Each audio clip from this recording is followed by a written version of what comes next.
నమస్తే. నిన్న రాష్ట్ర ప్రభుత్వం ఒక ప్రతిష్టాత్మకమైనటువంటి ఒక స్కీమ్ని తీసుకురావడం జరిగింది. చాలా ఏళ్లుగా కొనసాగినటువంటి పథకానికి పాతరేసినటువంటి గత సర్కార్ హయాంలో బీసీలు, ఎస్సీలు, ఎస్టీలకు సంబంధించినటువంటి ఏవైతే రుణాలు ఉన్నాయో వాటన్నిటిని కూడా గత సర్కార్ పాతరేసింది.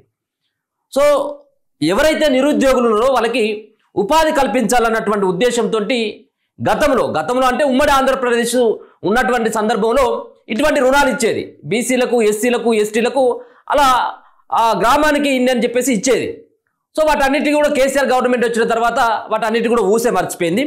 సో ఏదేమైనప్పుడు కూడా నిన్న ప్రభుత్వం తీసుకున్నటువంటి ఒక నిర్ణయాన్ని ఖచ్చితంగా కూడా అందరూ కూడా అభినందించాల్సినటువంటి విషయమే. ఇది ఏ విధంగా ముందుకు పోతుందనేది తర్వాత కానీ ముందుగా నిర్ణయం తీసుకోవడం మాత్రం అభినందనీయమే.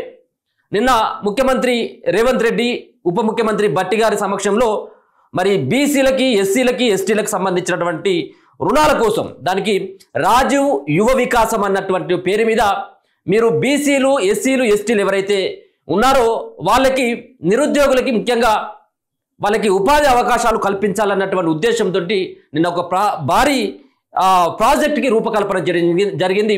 సుమారుగా 6,000 కోట్ల రూపాయలని మేము నిరుద్యోగుల కోసం, ముఖ్యంగా నిరుద్యోగ యువత ఉపాధి లేక ఇబ్బంది పడుతూ ఉన్నటువంటి వాళ్ళని ఏ విధంగానైనా కానీ ఆర్థికంగా ఆదుకోవాలన్నటువంటి ఉద్దేశంతో నిన్న ముఖ్యమంత్రి శ్రీకారం చుట్టడం జరిగింది. సో ఈ పథకానికి 6,000 కోట్ల రూపాయలను మేము వెచ్చించబోతా ఉన్నాం. అది అంటే నిన్న ప్రారంభించారు కాబట్టి నిన్న మార్చి 17 నుంచి ఏప్రిల్ 5వ తేదీ వరకు మేము దీన్ని అవకాశం ఇస్తా ఉన్నాం. నిరుద్యోగులందరూ కూడా ఎవరైతే అర్హులైందని చెప్పేసి అనుకున్నారో వాళ్ళందరూ కూడా నేరుగా దరఖాస్తు చేసుకోవచ్చు అని చెప్పేసి నిన్న ముఖ్యమంత్రి ఒక ప్రకటన విడుదల చేయడం జరిగింది. దీని పట్ల యావత్ తెలంగాణ రాష్ట్రంలో ఉన్నటువంటి చాలామంది నిరుద్యోగులందరూ కూడా ఏ విధంగా అప్లై చేసుకోవాలి, ఎక్కడ అప్లై చేసుకోవాలి, ఎట్లా అప్లై చేసుకోవాలి, ఎవరు అర్హులు అన్నటువంటి దానిపైన ఇంటర్నెట్లో కానీ యూట్యూబ్లో కానీ సెర్చ్ చేస్తూ ఉన్నారు. ఒక పక్కన నిరుద్యోగులు అంటే కేవలం మరి నిరుద్యోగులకే ఇస్తారా, లేకపోతే మిగతా సంబంధించి ఏం చదువుకున్నటువంటి వాళ్ళకి అయినా ఏమైనా ఇస్తారా, లేకపోతే 10వ తరగతి చదువుకున్నటువంటి వాళ్ళకి ఎన్ని డబ్బులు ఇస్తారు, ఈ డిగ్రీ చేసినటువంటి వాళ్ళకి ఏ విధమైనటువంటి లోన్లు ఇస్తారు అంటే ఇక్కడ ₹1,00,000 నుంచి 4 లక్షల రూపాయల వరకు కట్ ఆఫ్ని పెట్టడం జరిగింది. దాంట్లో ₹1,00,000 తీసుకుంటే 20% సబ్సిడీ, 80% సబ్సిడీ ఇస్తా ఉన్నారు. 20% ఎవరైతే లబ్ధిదారుడు ఉంటాడో ఆయన వాటాగా 20% డబ్బులు కట్టాలి. మరో పక్కన ఒకవేళ కనుక 2 లక్షల పైన $2 లక్షల తీసుకున్నట్టయితే 30% లబ్ధిదారుడు భరించాల్సి వస్తుంది. మిగతా 70% ప్రభుత్వం మీకు సబ్సిడీ రూపంలో ఇస్తుంది. మరో పక్కన ₹4 లక్షల రుణం తీసుకున్నట్టయితే దాంట్లో అంటే ఇట్లా 60% సంబంధించినటువంటి సబ్సిడీ గవర్నమెంట్ ఇస్తే మిగతా ఉన్నటువంటి 40% లబ్ధిదారుడు కట్టుకోవాల్సినటువంటి పరిస్థితి ఉంటుంది అన్నట్టు. సో ఇట్లా 3-4 కేటగిరీలుగా విభజిస్తూ ఆ సబ్సిడీలను కూడా ప్రభుత్వం ఇచ్చేటువంటి సబ్సిడీలు లబ్ధిదారునికి సంబంధించినటువంటి వాటాని ఎంత అన్నటువంటి వివరాలని బహిర్గతం చేయడం జరిగింది. దాంట్లో చాలా మంది ఏ విధంగా అప్లై చేసుకోవాలని చెప్పేసి తర్జన భర్జన పడతా ఉన్నారు. దాంట్లో ముఖ్యంగా చాలా రకాలైనటువంటి ఊహాగానాలు, అంటే ముఖ్యంగా ఏజ్కి సంబంధించినటువంటి లిమిట్ ఉన్నటువంటి వాళ్ళందరూ కూడా ఏజ్ లిమిట్ ఎక్కడ పెట్టలేదు. ఏజ్ లిమిట్ మీ ఏజ్ ఎంత అని చెప్పేసి ఆ సంబంధించినటువంటి ఆ ఫామ్లో మీరు ఏదైతే దరఖాస్తు చేసుకునేటువంటి ఆ ఫామ్లో అడుగుతుంది. మీరు ఒకవేళ 40 సంవత్సరాలు ఉన్నా, 50 సంవత్సరాలు ఉన్నా అది ఎక్కడ కూడా రిజెక్ట్ చేయట్లేదు.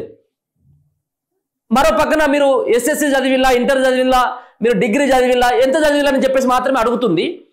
ఒకవేళ కనుక ఏం చదువుకోలేదు, 5వ తరగతి వరకే చదువుకున్నానని చెప్పేసి చెప్పినప్పటికీ అలా ఫామ్ అయితే రిజెక్ట్ కావట్లేదు. సో ఇప్పటికీ మరి ఎవరికి ఇస్తారు నిరుద్యోగులకి? 5వ తరగతి చదువుకున్నటువంటి వాళ్ళతో పాటు డిగ్రీ చదువుకున్నటువంటి వాళ్ళకి ఇస్తారా లేదనేది ప్రభుత్వం దగ్గర కూడా క్లారిటీ లేదు. కానీ ఫామ్ మాత్రం యాక్సెప్ట్ అయితే చేస్తూ ఉన్నది. ఒకసారి చూద్దాం ఏ విధంగా దరఖాస్తు చేసుకోవాల్సినటువంటి అవసరం ఉంటుంది, ఏ డాక్యుమెంట్స్ ప్రధానంగా కావాల్సినటువంటి అవసరం ఉంటుందనేది ఒకసారి చూసేటువంటి ప్రయత్నం చేద్దాం. ముందుగా ఒకసారి మనం ఇంటర్నెట్లో మీరు సెర్చ్ చేసుకున్నట్టయితే మీరు అర్హులా కాదా, OBMMS అన్నటువంటి యాప్ గూగుల్లోకి వెళ్ళి OBMMS అన్నటువంటి సైట్లోకి వెళ్తే మీకు ఈ విధంగా ఈ పేజ్ ఇట్లా ఓపెన్ అయిపోతుంది. ఈ పేజ్ ఓపెన్ కాగానే ఇక్కడ ఇగో for Rajiv Yuva Vikasam scheme registration click here to main website అని చెప్పేసి 2 వెబ్సైట్లు కనబడతా ఉంటాయి.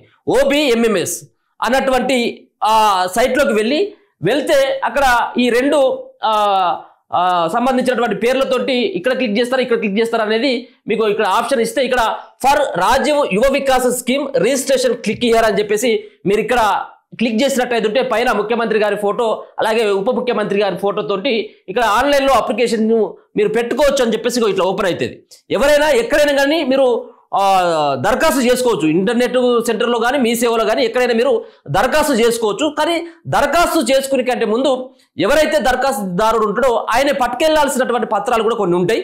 ఆ ఏంటి అనేది కూడా మీకు వివరించేటువంటి ప్రయత్నం చేస్తా. సో ఈ విధంగా రాజీవ్ యువ వికాసం స్కీమ్ అన్నటువంటి ఈ అప్లికేషన్ సంబంధించినటువంటి సైట్ ఇట్లా ఓపెన్ కాగానే click here to application from Rajiv Yuva Vikasam scheme అన్నటువంటి దగ్గర మనం క్లిక్ చేస్తే ఇక్కడ 7 సంబంధించినటువంటి ఇవి ఇక్కడ కనబడతా ఉంటాయి. ఎస్సీ కార్పొరేషన్ రిజిస్ట్రేషన్, అలాగే ST corporation registration click here అంటే ఒకవేళ కనుక ఎస్సీ కార్పొరేషన్ కోసం మాత్రం అంటే ఎస్సీలు పెట్టుకోవాల్సినటువంటిది ఇది ఉంటుంది, ఎస్సీలు పెట్టుకోవాల్సింది ఇది ఉంటుంది, బీసీ కార్పొరేషన్ ఇట్లా ఉంటుంది, ఎంబీసీ రిజిస్ట్రేషన్ క్లిక్ హియర్, ఇట్లా BC federation, minority federation, Christian minority registration అన్నటువంటి ఓపెన్ అవుతూ ఉంటాయి. సో దీంట్లో ముఖ్యంగా నిరుద్యోగుల కోసం పెట్టినటువంటిది ఇది. బీసీలు, ఎస్సీలు, ఎస్టీలు అందరూ కూడా పెట్టుకున్నటువంటి అవకాశం ఉంటుంది. ఎవరికి వారు సపరేట్గా ఒక సైట్ మాత్రం రూపొందించడం జరిగింది. దాంట్లో ఒకవేళ కనుక నేను నా సంబంధించినటువంటి వివరాలను కనుక నేను నమోదు చేసుకోవాలంటే ఇక్కడ నేను బీసీని కాబట్టి BC corporation registration click here అన్నటువంటి దగ్గర మనం కనుక ఒకసారి క్లిక్ చేస్తే ఈ విధమైనటువంటి మీ డీటెయిల్స్ని ఈ విధంగా అడుగుతూ ఉంటుంది. Beneficiary registration from for BC corporation financial year 2024 and 25 అని చెప్పేసి ఈ విధమైనటువంటి మీ వివరాలను ఇవ్వండి అని చెప్పేసి ఇక్కడ అడుగుతున్నటువంటి ఈ సైట్. ఇక్కడ నుంచి అసలైనటువంటిది మీరు ఏమేమి సంబంధించిన పత్రాలని మీరు ఇవ్వాలి, ఏమేమి సంబంధించినటువంటి వివరాలను టైప్ చేయాలనేది దీంట్లో స్పష్టంగా చెప్తా ఉంటుంది. సో దీంట్లో ఒకసారి కనుక నా పేరుతో నేను ఎంటర్ అవుతాను, నిజంగా కూడా అవుతుందా లేదా, దీనికి ఏమేమి సంబంధించినటువంటి పత్రాలు లేకపోయినట్టుంటే ఈ సైటు రిజెక్ట్ చేస్తుంది అనేది కూడా ఒకసారి చూపెట్టేటువంటి ప్రయత్నం చేస్తా. ముఖ్యంగా ఇక్కడ ఆ పేరు ఏదైతే ఉందో నేమ్ ఫర్ ఆధార్ అంటే ఆధార్ కార్డులో ఏ విధంగా ఉంటుందో ఆ పేరు మాత్రమే నమోదు అదే మాత్రమే చేయాలి. ఒకవేళ కనుక అటు ఇటు ఒకవేళ కనుక గోదావరి అని చెప్పేసి ఇంటి పేరుతో సహా ఫస్ట్ ఒకవేళ ఇట్లా ఉంది కదా GODARI, ఒకవేళ కనుక GODHARI అని ఒకవేళ కనుక ఇలా సైట్లో కొట్టి ఆధార్ కార్డు కొడితే అది అట్లా కూడా రాదు. రెండవది దాని తర్వాత ఇక్కడ ఆధార్ కార్డు, ఆహార భద్రత కార్డుకు సంబంధించినటువంటి వివరాలు ఆటోమేటిక్గా దీంట్లో ఆల్రెడీ నమోదవుతాయి. మీరు సంబంధించి మీ ఆధార్ కార్డు నెంబర్ కొట్టగానే ఇక్కడ మీకు ఆహార భద్రత కార్డు సంబంధించి ఇది జనరేట్ అయిపోతుంది. నిజంగా కూడా ముఖ్యంగా దీంట్లో కూడా ప్రతి స్కీమ్కి కూడా రేషన్ కార్డే మస్ట్ అని చెప్తా ఉంటారు. ప్రతి స్కీమ్కి కూడా ఆరోగ్యశ్రీకి కావచ్చు, మిగతా ప్రభుత్వ సంక్షేమ పథకాలు రావాలంటే ఖచ్చితంగా ఆహార భద్రత కార్డు, రేషన్ కార్డు అనేది మస్ట్. సో దీంట్లో కూడా రేషన్ కార్డు మస్టే చేసిండు. అసలు దీంట్లోనే పెద్ద తేడా వస్తూ ఉన్నది. ఒకవేళ కనుక రేషన్ కార్డు లేకపోతే ఈ యొక్క పథకానికి అర్హులు కారు, ఇది గుర్తుపెట్టుకోండి. రేషన్ కార్డు లేకపోతే ఈ పథకానికి అర్హులు కారు. అయితే మొన్న ఏం చేసిందంటే తెలంగాణ రాష్ట్రంలో మొన్న అధికారంలోకి వచ్చినటువంటి కాంగ్రెస్ పార్టీ మేము రేషన్ కార్డులని ఇస్తా ఉన్నాం, కొత్త రేషన్ కార్డుల కోసం దరఖాస్తు చేసుకోవచ్చు కొత్తగా పెళ్ళైనటువంటి జంటలు అని చెప్పేసి చెప్పిండు. దాంట్లో ఏమైందంటే కొంతమంది దానికోసం ఏం చేయాలనేటువంటి గైడ్లైన్స్ కూడా విడుదల చేసిండు. ఏమని చెప్పడం జరిగింది, కొత్తగా పెళ్ళైనటువంటి జంటలు లేకపోతే గతంలో రేషన్ కార్డు లేనటువంటి వాళ్ళు ఎవరైతే ఉన్నారో వాళ్ళందరూ కూడా అంటే 7-8 సంవత్సరాలుగా రేషన్ కార్డులను గత సర్కారు ఇవ్వలేదు. దాని తర్వాత ఏమైందంటే మీకు ఇచ్చేటువంటి మీకు కనుక రేషన్ కార్డు కావాలంటే మీరు ముందుగా మీ పేరెంట్స్ దాంట్లో ఉన్నటువంటి ఏవైతే రేషన్ కార్డులో పేరు ఉంటుందో ఆ పేరును తొలగించుకోమని చెప్పిండు. దానివల్ల ఏమైంది, ఇప్పుడు రేషన్ కార్డులో పాతగా ఉన్నటువంటి రేషన్ కార్డులో పేరు పోయింది, ఇప్పుడు కొత్తగా రేషన్ కార్డు రాలేదు. ఇప్పుడు అక్కడ భార్యది ఆడ రిజెక్ట్ అయిపోయింది, భర్తది రిజెక్ట్ అయిపోయింది, కొత్తది రాలేదు. ఇప్పుడు వీళ్ళందరూ ఎవరు అంటే దరిదాపుగా 20 సంవత్సరాల నుంచి 30 సంవత్సరాలు ఉన్నటువంటి వాళ్ళే ఎక్కువ. ఎందుకంటే ఎక్కువగా పెళ్ళై ఉంటుంది కదా 20 సంవత్సరాల నుంచి 30-35 సంవత్సరాల మధ్యలో. ఇప్పుడు ఉన్నటువంటి వాళ్ళందరూ కూడా అంటే ఇంటర్ నుంచి డిగ్రీ పీజీలు చేసినటువంటి వాళ్ళు చాలామంది, వాళ్ళందరూ కూడా అర్హులుగా కాకుండా పోతా ఉన్నారు. మరి దీన్ని రెక్టిఫై చేయాల్సినటువంటి అవసరం ఉంటుంది. ప్రభుత్వం దగ్గర కూడా చేయాల్సినటువంటి బాధ్యత కూడా ప్రభుత్వం పైన ఉన్నది. మరి దాన్ని ఏ విధంగా రెక్టిఫై చేస్తారు, ఏ విధంగా మరి సమర్థించుకుంటారు, మరి వాళ్ళకి ఏమైనా మరి ఆప్షన్స్ ఏమైనా ఇస్తారా లేదనేది తెలియదు. సో అది వాళ్ళు పెట్టినటువంటి అంశం. అయితే దీంట్లో ఆహార భద్రత కార్డు అనేది ఖచ్చితంగా మెన్షన్ చేయాల్సి ఉంటుంది. ఓ ఫామ్ ఈ విధంగా ఉంటే ఒకసారి నా సంబంధించినటువంటి ఆధార్ కార్డు కూడా ఒకసారి మెన్షన్ చేస్తా. సో ఇక్కడ మీకు స్పష్టంగా అర్థమవుతా ఉన్నది. నా సంబంధించినటువంటి ఆధార్ కొట్టగానే ఇక్కడ నాకు సంబంధించినటువంటి ఫుడ్ సెక్యూరిటీ కార్డు సంబంధించింది. నేను ఇక్కడ ఎక్కడ కూడా ఆహార భద్రత కార్డుకు సంబంధించినటువంటి నెంబర్ మెన్షన్ చేయలేదు. నా సంబంధించినటువంటి ఆధార్ నెంబర్ కొట్టగానే ఆటోమేటిక్గా ఇక్కడ ఆహార భద్రత కార్డుకు సంబంధించినటువంటి నెంబరు మెన్షన్ అయిపోయింది. ఇక బెనిఫిషరీ టైప్ అంటే లబ్ధిదారుని యొక్క రకం అంటే ఇండివిజువలా లేకపోతే గ్రూప్ అనేది. ఒకవేళ నేను ఇండివిజువల్ పెట్టుకుంటా ఉన్నాను. ఇండివిజువల్ పెట్టుకున్న తర్వాత సహాయం రకం సెలెక్ట్ టైప్ అంటే బ్యాంక్ లింకేజ్ తోటి అవుతుంది కాబట్టి ఇక్కడ బ్యాంక్ లింక్డ్ అని చెప్పేసి ఇది మెన్షన్ చేసుకోవచ్చు. దాని తర్వాత ఈ సెక్టార్కి వెళ్ళిన తర్వాత మీరు ఇక్కడ పెట్టుకోవచ్చు. అగ్రికల్చర్ సంబంధించినటువంటి దాంట్లో పెట్టుకుంటారా, లేకపోతే మైనర్ ఇరిగేషనా, ట్రాన్స్పోర్టా, ఇట్లా రకరకాలైనటువంటి కూడా దీంట్లో మెన్షన్ చేయాల్సినటువంటి ఉంటుంది. దేనికోసం మీరు రుణం కోసం దరఖాస్తు చేసుకుంటారు అనేది. ఒక పక్కన బ్యాంకు లింకేజ్ అన్నాడు, దాని తర్వాత ఏ రకం అని చెప్పేసి లబ్ధిదారుని యొక్క రకం అడిగిండు, ఆహార భద్రత, అలాగే ఆధార్ కార్డు నెంబరు, వీటన్నిటి కూడా అడగడం జరిగింది. దాంట్లో ఒకవేళ కనుక నేను ట్రాన్స్పోర్ట్ అని పెట్టుకున్న జరిగింది. దాని తర్వాత స్కీమ్, ఏ స్కీమ్ అంటే ట్రాన్స్పోర్ట్లో ఏమేమి వస్తాయి, కారు వస్తుంది, ట్రాక్టర్ వస్తుంది, ఆటో వస్తుంది, ఇట్లా అంటే బైకులు అంటే అది కాదు. ట్రాన్స్పోర్ట్కు సంబంధించినటువంటి ఏమేమి వెహికల్ కొనుక్కుంటారు అనేది. ఆటో అయితే ఆటో, కారు. నేను ఒకవేళ కనుక కారు కొనుక్కుంటాను అనుకుంటా, కారుకి ఎంత అయితే ఉంటాయి. ఇప్పుడు మొత్తం ఇది పెద్ద స్కీమ్ కాబట్టి 4 లక్షల స్కీమ్. ఇది 4 లక్షల స్కీమ్ కాబట్టి నాకు ఎంత దొరుకుతుంది ఇప్పుడు సబ్సిడీ? నేను 40% కడితే 60% ప్రభుత్వం భరిస్తుంది అన్నట్టు. 60% ప్రభుత్వం ఇస్తే 40% మనం కట్టుకోవాలన్నట్టు. 4 లక్షలు ఇస్తే దాంట్లో 40% నేను కట్టుకోవాల్సినటువంటి పరిస్థితి ఉంటుంది.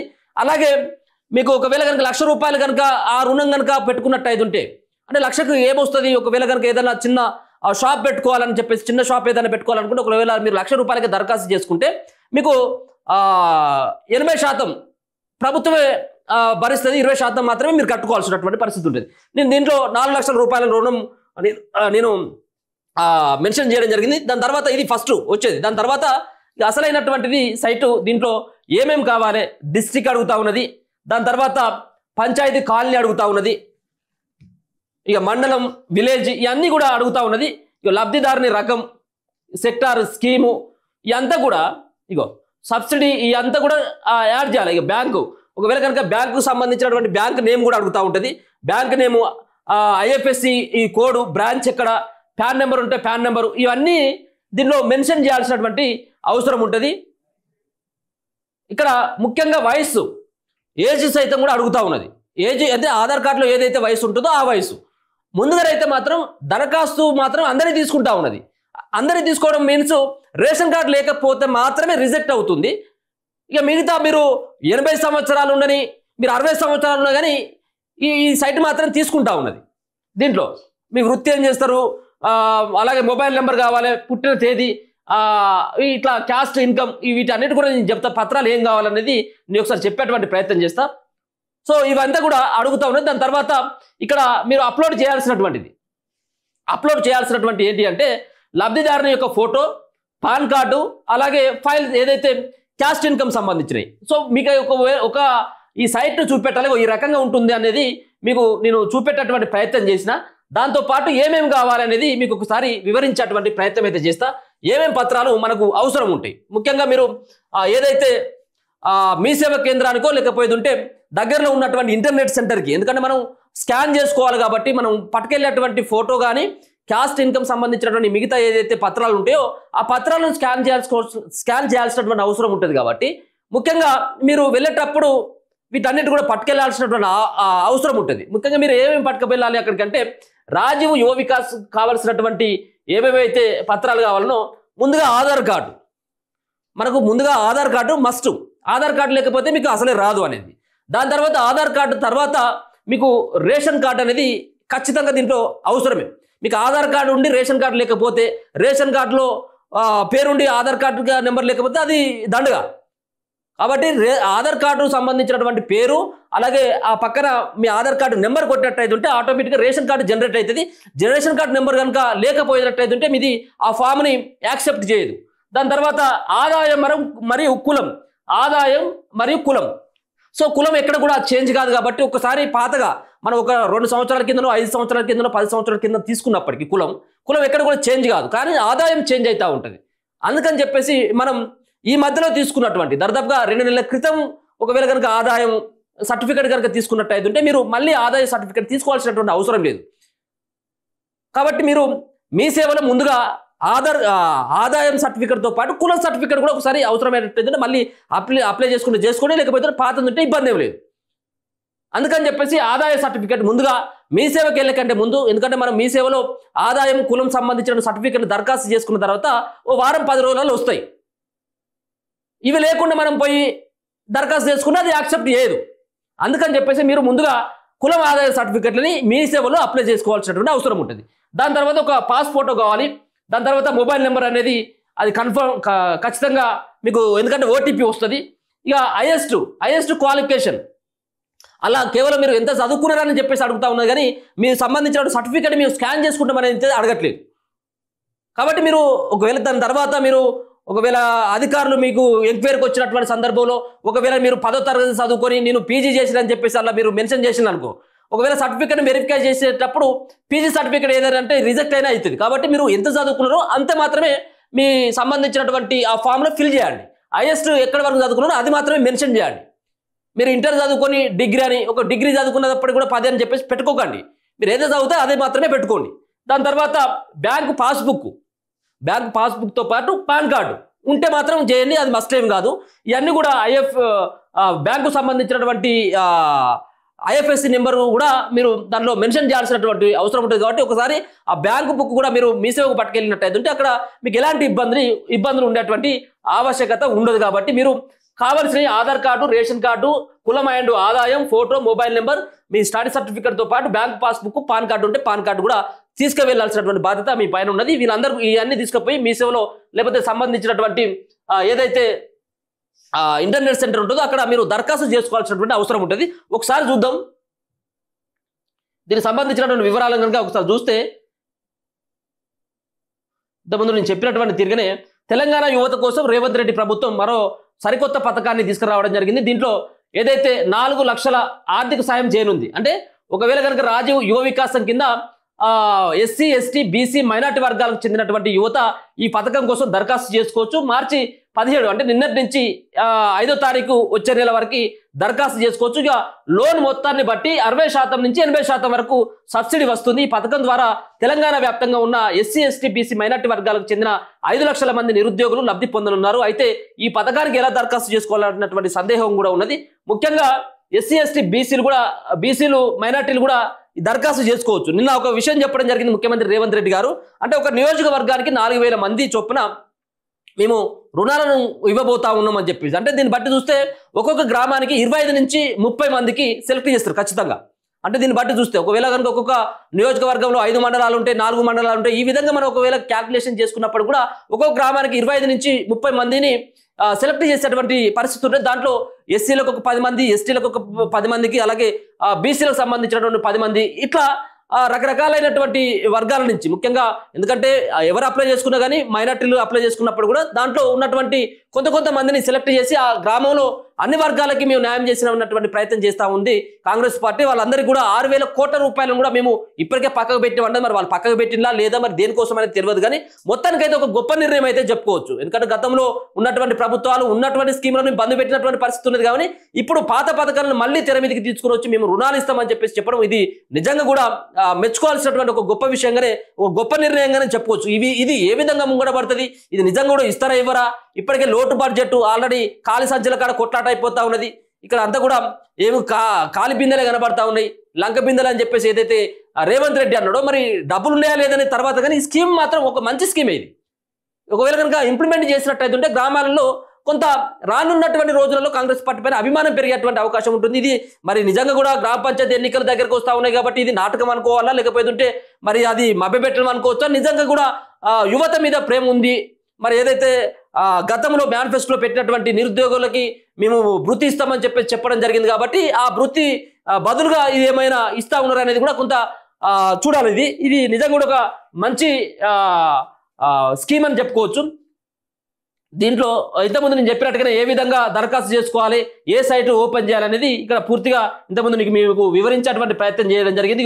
Aadhaar card, Telangana domicile certificate, caste income సర్టిఫికేట్లు ఖచ్చితంగా ఉండాలని చెప్పేసి ఒక పక్కన ఎంత సబ్సిడీ అనేది ఒకసారి చూసుకున్నట్టయితే ఉంటే లబ్ధిదారుడు తీసుకున్న లోన్ మొత్తాన్ని బట్టి ఎంత సబ్సిడీ ఇవ్వాలనేది నిర్ధారిస్తారు. అయితే 60% నుంచి 80% వరకు సబ్సిడీ వచ్చే అవకాశం ఉంటుంది. ₹1,00,000 లోపే తీసుకుంటే 80% సబ్సిడీ వస్తుంది అట. అంటే 20% మనం కడితే 80%, అంటే 80,000 ప్రభుత్వం భరిస్తే 20,000 మనం ఇవ్వాలి. అది కూడా ఆ బ్యాంకు ద్వారా. మిగిలిన మొత్తాన్ని లబ్ధిదారులు కట్టాల్సి ఉంటుంది. 1,00,000 నుంచి 2,00,000 వరకు లోన్ తీసుకుంటే 70% సబ్సిడీ వస్తుంది అన్నట్టు. 30% మనం కట్టాలి. దాని తర్వాత 4,00,000 వరకు లోన్ తీసుకుంటే మాత్రం 60%, అంటే డబ్బులు పెరుగుతున్నటువంటి కొద్దీ లబ్ధిదారుని యొక్క వాటా కూడా పెరుగుతూ ఉంటుంది, సబ్సిడీ తక్కువ వస్తూ ఉంటుంది అన్నట్టు. మీరు 20,000 కడితే నాకు 20,000 వెళ్తూ ఉన్నాయి, నేను చిన్న షాపే పెట్టుకుంటా కాబట్టి ప్రభుత్వం దగ్గర నుంచి 80,000 వస్తాయి కదా అనుకుంటే మీరు ₹1,00,000 వెళ్ళొచ్చు. లేకపోతే మేము 2,00,000 వరకు తీసుకుంటామంటే మీరు 30% కట్టాల్సినటువంటి అవసరం ఉంటుంది. కాబట్టి ఒకసారి మీరు ఏ షాప్ పెట్టుకుంటారు, ఏం పెట్టుకుంటారు. ఇప్పుడు నేను ఇంతకుముందు చూసుకున్న ట్రావెల్స్ సంబంధించినటువంటి దాంట్లో కారు, ఆటో, ట్రాక్టర్ అన్నటువంటి వివరాలని, అలాగే కొంతమంది మిగతా సంబంధించినటువంటి మహిళలు కావచ్చు, వేరే వాళ్ళు ఏదైతే సంబంధించినటువంటి కొంత వేరే వేరే షాపులు, అంటే బ్యూటీ పార్లర్, ఇట్లా మిగతా సంబంధించినటువంటి అటువంటి ఇట్లా ఏమైనా పెట్టుకోవాలంటే దానికి సంబంధించినటువంటి తీరుగానే దాన్ని సెలెక్ట్ చేసుకోవాలి. ఒకవేళ కనుక నేను చిన్న షాప్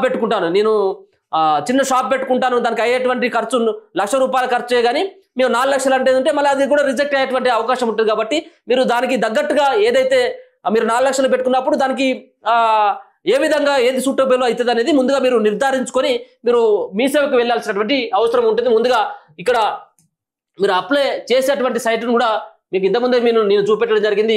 OBMMS అన్నటువంటి TG OBMMS అన్నటువంటి సైట్లోకి వెళ్ళి మీరు నేరుగా దరఖాస్తు చేసుకోవచ్చు.